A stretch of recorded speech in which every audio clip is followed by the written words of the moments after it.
আমার এই যে x এর মান যেটা, এটা হচ্ছে s by n square minus 1। s হচ্ছে আমাদের যতটুকু প্রবেশ করছে, এই যে 0.04। তো আমরা যদি এখানে সূত্রটা বসাই, সো সবার আগে আমাদের n এর মানটা বের করতে হবে। তো দেখো n এর মানটা কত হবে? সো আমাদের ধরো u হচ্ছে কত? u হচ্ছে ধরো আমাদের এখানে তোমার আমরা এটাকে u1 ধরি। ঠিক আছে? আচ্ছা। এবার হচ্ছে আমরা ধরলাম v। v বলছি কি যে 75% বেগ হারায়। তাহলে u1 মাইনাস 0.75 u1, তাইলে হচ্ছে আমাদের আসে কত? 0.25 u1, অর্থাৎ u1/4। সো আমাদের n এর মান আসে এখান থেকে কত তোমার? u/u1/4, অর্থাৎ n is equal to 4। তো এটা হচ্ছে আমাদের n এর মান আমরা পেয়ে গেলাম। তো এবার আমরা কি করব? জাস্ট ফর্মুলাটাতে বসায় দেব অ্যান্সার ম্যাথগুলো জিনিসগুলা। তাইলে কিন্তু আমাদের অ্যান্সারটা চলে আসবে। তো x is equal to হচ্ছে s। s হচ্ছে এখানে 0.04, আর এখানে হচ্ছে তোমার n হচ্ছে 4, 4 স্কয়ার মাইনাস 1। এখান থেকে আমাদের x এর মানটা আসতেছে কত? আমরা যদি একটু ক্যালকুলেট করি তাহলে 0.04/16 - 1, অর্থাৎ আমাদের আসতেছে হচ্ছে 2.67 ইন্টু 10 ইনভার্স পি মিটার। এটাকে যদি আমরা মিলিমিটারে নেই তাহলে আমাদের আসে কত? 2.67 মিলিমিটার। এখান থেকে আমাদের অ্যান্সারটা হচ্ছে এই নাম্বারটা। তো দেখো যে কত সহজে আমরা এই ম্যাথটা করে ফেললাম। কত বড় নিয়ম, এটাকে আমরা এভয়েড করব। কারণ হচ্ছে এমসিকিউতে আমাদের টাইম অনেক কম থাকবে। ওকে। তো এরপরে আমরা পরের টাইপে যাব। তো বল প্রয়োগের পর বল সরিয়ে নেওয়ার টাইপ। এটা আসলে একসময় ইঞ্জিনিয়ারিং এ বেশি আসতো। ঠিক আছে? তো ইঞ্জিনিয়ারিং যেমন রুয়েট, কুয়েট, চুয়েট এগুলাতে অনেক বেশি আসতো। বাট রিসেন্টলি আমাদের এই যে খুলনা ইউনিভার্সিটিতেও এই টাইপটার একটা ম্যাথ চলে আসছে। তো এই টাইপের ম্যাথগুলোর জন্য আমাদেরকে কিভাবে অ্যাপ্রোচ নিতে হবে এটা দেখতে হবে। তো বলা আছে কি, ১০ নিউটনের একটি বল ২ কেজি ভর বিশিষ্ট একটি স্থির বস্তুর উপর ক্রিয়া করে। যদি ৪ সেকেন্ড পরে বলের ক্রিয়া বন্ধ হয়ে যায়, তবে প্রথম থেকে ৮ সেকেন্ড পরে তোমার বস্তুটি কত দূরে যাবে? তো এটা হচ্ছে আমাদের নরমাল রিটেনে যেমনি আমরা করি, এই রিটেন নিয়মে করতে গেলে দেখো কত বড় হয়ে যায় ম্যাথটা। তো এরকম রিটেনে করতে গেলে মিনিমাম ২ থেকে ৩ মিনিট তো তোমার লাগবেই। বাট আমাদের কাছে যদি একটা ম্যাজিক্যাল শর্টকাট আমরা ইউজ করি, এই ম্যাজিক্যাল শর্টকাটটা, তাহলে কিন্তু আমাদের এখানে ম্যাথটা খুব ইজিলি সলভ হয়ে যায়। তো আমাদের এখানে দেখো যে এই যে টি আর টি1 হচ্ছে আমাদের বল কতক্ষণ পর্যন্ত কাজ করছে, অর্থাৎ বলের ক্রিয়াকাল। আর টি হচ্ছে মোট সময়। তো আমরা যদি এস এর মানটা বের করি এখান থেকে, এস ইজ ইকুয়াল টু হচ্ছে তোমার এফ হচ্ছে তোমার ১০ নিউটন, তাই হচ্ছে 2 ইনটু আমাদের 2 ইনটু হচ্ছে টি1 হচ্ছে আমাদের 4 ইনটু হচ্ছে 2 ইনটু 8, অর্থাৎ 16 মাইনাস 4। আমরা যদি এখান থেকে ইয়াটা বের করি তাহলে হচ্ছে কত আসে দেখো, 4 আর 4 কাটা, তাহলে হচ্ছে ১০ ইনটু ১২, অর্থাৎ এস ইজ ইকুয়াল টু হচ্ছে ১২০ মিটার। এই হচ্ছে আমাদের অ্যান্সার। এগুলা রিটেন আসে সাধারণত। তো এই হচ্ছে আমাদের অ্যান্সার। দেখো আমাদের অ্যান্সারটা কিন্তু মিলে গেছে এখানে। ওকে। তো নেক্সট টাইপ। তো নেক্সট টাইপ হচ্ছে আমাদের সর্বাধিক উচ্চতার আনুভূমিক পাল্লার সম্পর্ক। তো রিলেশন আছে সর্বাধিক উচ্চতার আনুভূমিক পাল্লার। এই হচ্ছে আমাদের সর্বাধিক উচ্চতা এবং আনুভূমিক পাল্লার যে রিলেশন এটা। তো tan alpha is equal to 4h/r। তো আমরা যদি ১ম ম্যাথটা একটু সলভ করার ট্রাই করি। বলা আছে কি যে একটি বস্তুকে এমন করে নিক্ষেপ করা হলো যেন তার সর্বাধিক উচ্চতা এবং আনুভূমিক পাল্লা সমান হয়। তো প্রশ্ন থেকে আমরা বুঝতে পারতেছি যে h max অথবা h ইজ ইকুয়াল টু হচ্ছে r, মানে দুইটাই সমান। তাহলে এখন বলছি কি যে আমাদেরকে তোমার আলফার মান কত এটা বের করতে। তো এটা আমরা যদি বের করি তাহলে হচ্ছে আসে কত? আমরা একটু দেখি। তো আমরা যদি ডাইরেক্ট ফর্মুলাটা বসাই, শর্টকাটটা বসাই, tan alpha is equal to হচ্ছে 4h/r। এখান থেকে আমরা যদি, tan alpha is equal to হচ্ছে 4r/r, তাহলে আর আর আর কাটা, তাহলে আমাদের থাকে কত কথা, tan alpha is equal to 4। এখান থেকে আমাদের আলফার মানটা আসে কত, tan ইনভার্স 4, অর্থাৎ এখান থেকে আমাদের অ্যান্সারটা আসতেছে তোমার tan ইনভার্স 4 এর মান হচ্ছে আলফা ইজ ইকুয়াল টু, আমরা যদি একটু অন্য কালি ব্যবহার করি, তো এখান থেকে আলফা ইজ ইকুয়াল টু আসতেছে হচ্ছে আমাদের 75.96 ডিগ্রি।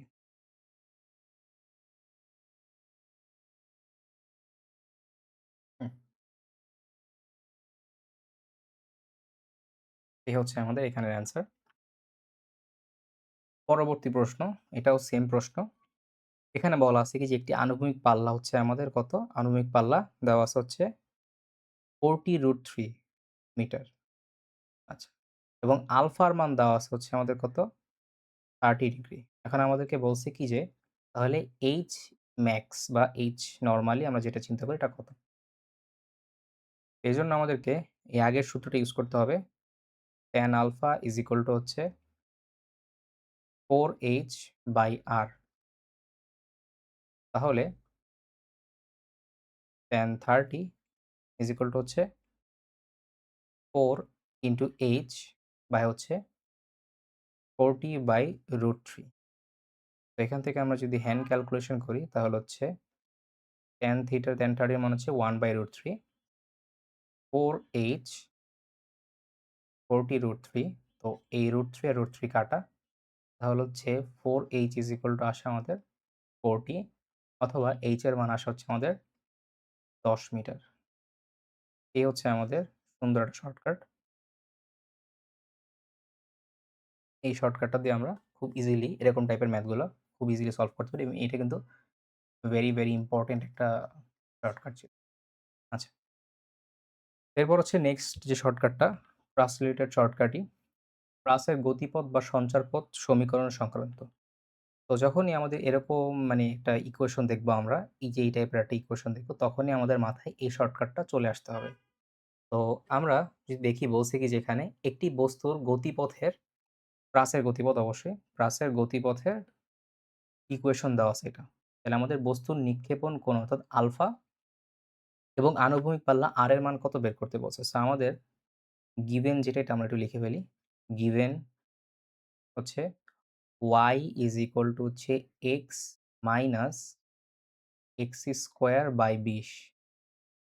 এখন আমরা যদি এখান থেকে এই ফর্মুলাটা না ট্রাই করি, আমরা কি করব যে y is equal to x common নিই, তাহলে হচ্ছে তোমার 1 মাইনাস x বাই 20।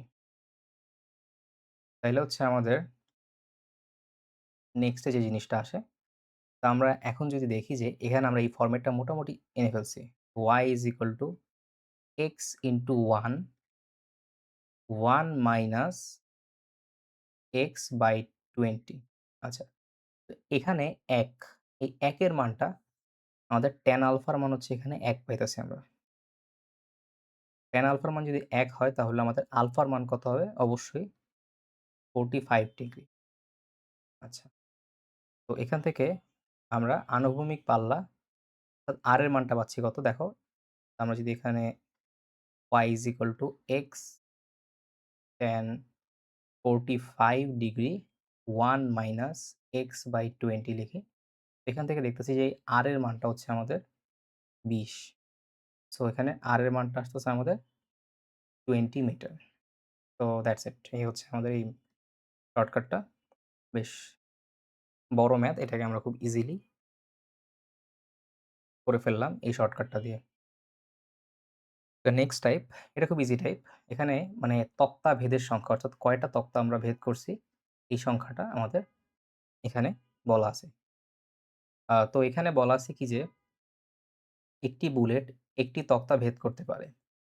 বুলেটের বেগ ৩ গুণ করা হলে তা একই ধরনের কয়টি তক্তা ভেদ করতে পারবে? তো এখানে একটা যদি ইম্পোর্টেন্ট নোট দেই আমি, তো এখানে শুধুমাত্র এই শর্টকাটটা তখনই এপ্লাই করা যাবে যখন তক্তাগুলো একই ধরনের হবে। ঠিক আছে? একই ধরনের হবে। ঠিক আছে? যেহেতু এখানে একই ধরনের তক্তা বলছে, তাইলে আমরা এই সূত্রটা এপ্লাই করতে পারবো। আদারওয়াইজ কিন্তু আমরা এটা পারব না। বাট ভার্সিটিতে মেক্সিমাম ক্ষেত্রেই একই ধরনের তক্তাই আসে। তো এখানে আমাদের যে শর্টকাট এটা হচ্ছে n, এটা হচ্ছে তক্তার সংখ্যা। n হচ্ছে আমাদের তক্তার সংখ্যা। এই তক্তার সংখ্যা হচ্ছে আমাদের বেগ বৃদ্ধির গুণ এটার স্কোয়ার। এখানে দেখো ৩ গুণ করা হইছে। তাইলে হচ্ছে আমাদের এখানে কত হবে? t স্কোয়ার অর্থাৎ ৯। অর্থাৎ আমাদের তক্তার সংখ্যা হচ্ছে এখানে কত? ৯ টি। তো এখানে আমাদের ম্যাথটা শেষ। আচ্ছা, এরপরে নেক্সট কোয়েশ্চেন। তো নেক্সট কোয়েশ্চেন হচ্ছে আমাদের কত সময় পর প্রাসের বেগ আনুভূমিকের সাথে কত কোণ তৈরি করবে? অর্থাৎ তুমি মনে করো যে একটা বস্তুকে নিক্ষেপ করছো, মনে করো যে ৬০ ডিগ্রি কোণে। এখন বলছো যে কিছুক্ষণ পরে দেখলা যে বস্তুটার আনুভূমিকের সাথে কোণ হইলো হচ্ছে ধরো থিটা ডিগ্রি। কারণ কত সময় পরে এটা আমাদেরকে বের করতে হবে। তো এটার জন্য এই শর্টকাটটা আমরা এপ্লাই করব। T হচ্ছে আমাদের u sin theta 1 minus theta 2 by হচ্ছে g cos থিটা 2। আচ্ছা, তো এখন এখানে দেখো যে থিটা 1 হচ্ছে আমাদের নিক্ষেপণ বেগ, থিটা 2 হচ্ছে ওই যে t সময় পরে আমাদের আনুভূমিকের সাথে তৈরি হওয়া কোণ। ঠিক আছে? তো আমরা যদি এখান থেকে t এর মানটা বের করি, t হচ্ছে এখন u হচ্ছে আমাদের নিক্ষেপণ বেগ 4t sin 60 degree minus 30 degree by হচ্ছে 9.8 cos 30 ডিগ্রি। তো এটা যদি আমরা মানটা বের করি তাহলে হচ্ছে 4t sin 30 বাই হচ্ছে 9.8 ইন্টু cos 30।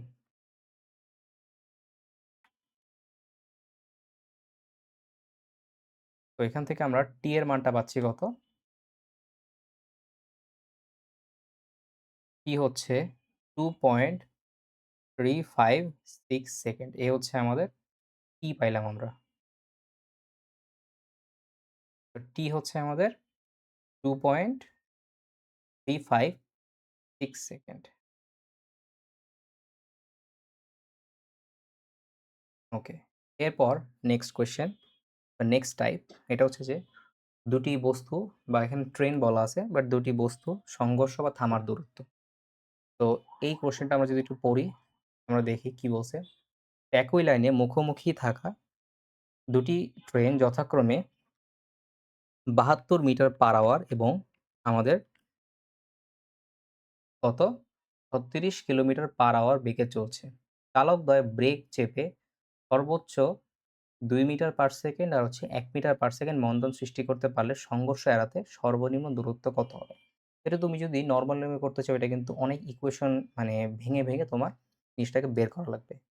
তো এই কোয়েশ্চেনটার অ্যান্সার হবে হচ্ছে আমাদের এই যে এই ফর্মুলাটা, শর্টকাটটা। তো প্রথমত U1 হচ্ছে আমাদের ৭২ kilometre per hour. ৭২ kilometre per hour. এটাকে যদি আমরা মিটার পার সেকেন্ডে নিই তাহলে হচ্ছে 20 মিটার পার সেকেন্ড। তো এটাকে মিটার পার সেকেন্ডে নেওয়ার একমাত্র উপায় হচ্ছে এটাকে 3.6 দিয়ে ভাগ দেওয়া। এখানে আমাদের U2 যেটা, U2 হচ্ছে কত? ৩৬ কিলোমিটার পার আওয়ার, যেটাকে আমরা যদি মিটার পার সেকেন্ডে নিই তাহলে হচ্ছে 10 মিটার পার সেকেন্ড। ওকে। আমাদের এখান থেকে S মিনিমামটা আসতেছে কত? এটা হচ্ছে U1 এর উপর হোল স্কয়ার মানে হচ্ছে 20 স্কয়ার বাই হচ্ছে 2 ইনটু 2 প্লাস হচ্ছে 10 স্কয়ার 2 ইনটু 1। তো এটাই হচ্ছে আমাদের এখানে অ্যান্সারটা। তো 20 স্কয়ার করলে হয় 400 বাই 4 প্লাস হচ্ছে 10 স্কয়ার মানে 100 বাই 2, অর্থাৎ আমাদের S মিনিমাম হচ্ছে কত?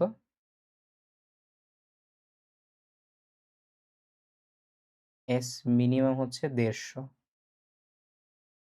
মিটার।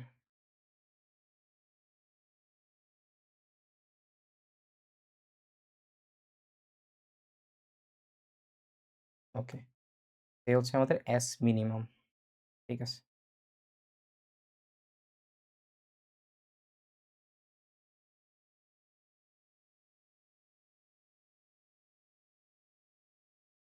এরপর হচ্ছে নেক্সট কোয়েশ্চেন আমাদের নির্দিষ্ট দূরত্বে অবশিষ্ট দেয়াল বা বাধা অতিক্রমের শর্ত। তো এটার জন্য আমরা যদি কোয়েশ্চেনটা পড়ি, কি বলছে আমাদেরকে?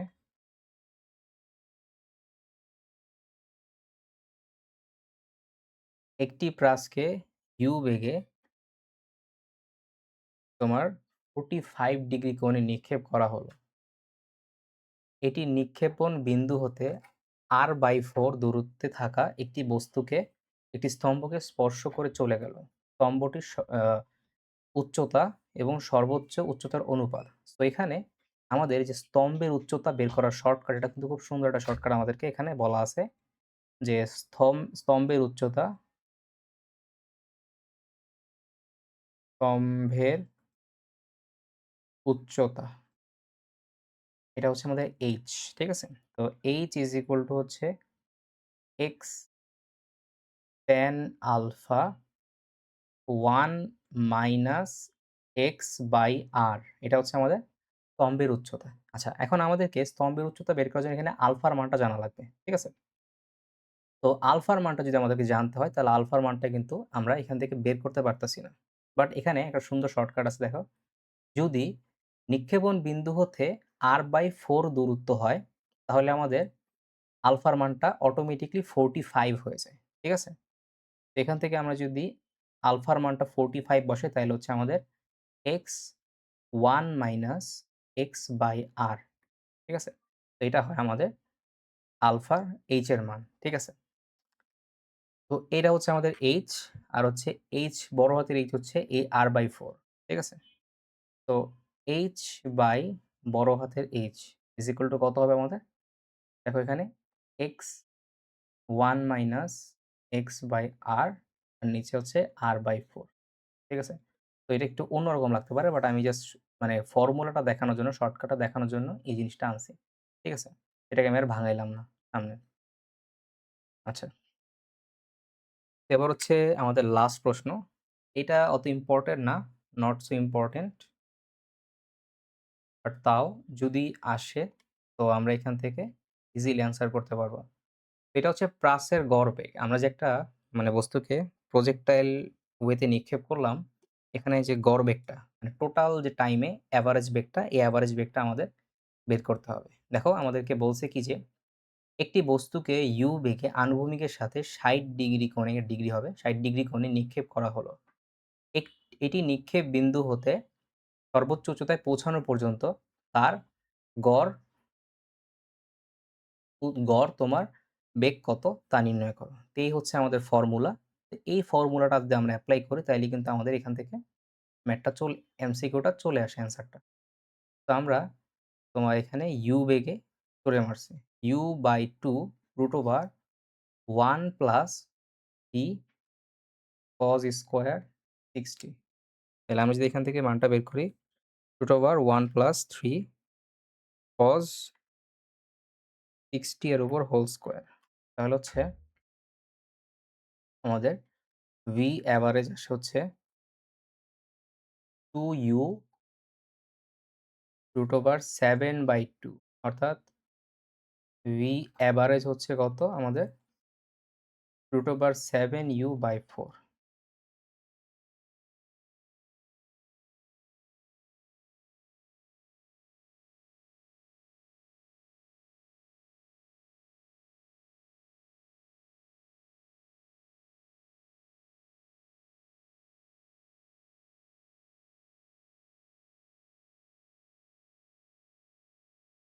এই হচ্ছে আমাদের এই কোয়েশ্চেনের অ্যান্সার আমরা পেয়ে গেলাম।